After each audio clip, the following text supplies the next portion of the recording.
Well, thanks, and let me say that I think Shopify is a great opportunity for folks who don't necessarily have the wherewithal to be able to set up their own online store, as well as being a channel for some of the bigger players.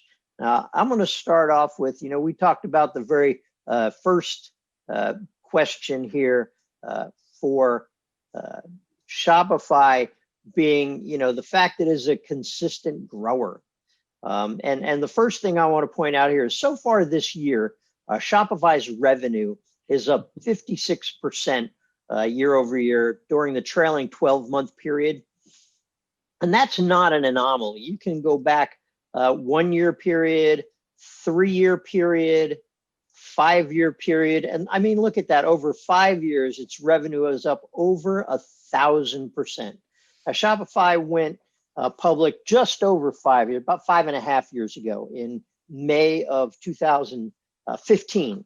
So now we're going to switch for just a moment here, because whenever you have revenue growth like that, particularly if there is the potential to be profitable, and you don't even have to be profitable yet, just have the potential to be profitable, then what happens is you end up growing your stock price.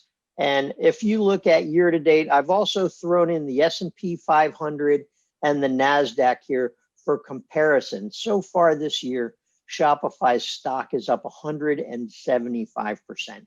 Now, a lot of that has to do with the acceleration of the adoption of e-commerce resulting from the pandemic.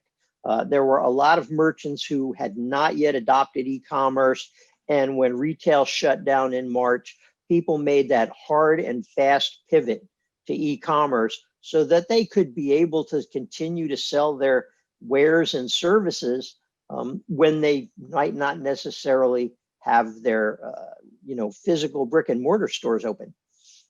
And I just want to show you that it was actually growing really well before that.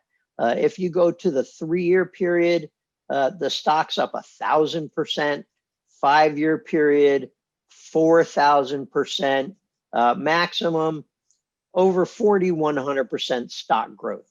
So this just goes to show you that consistent revenue growth over the last 5 years has helped push that stock price up over 4,000%, which is one of the reasons that I love Shopify stock.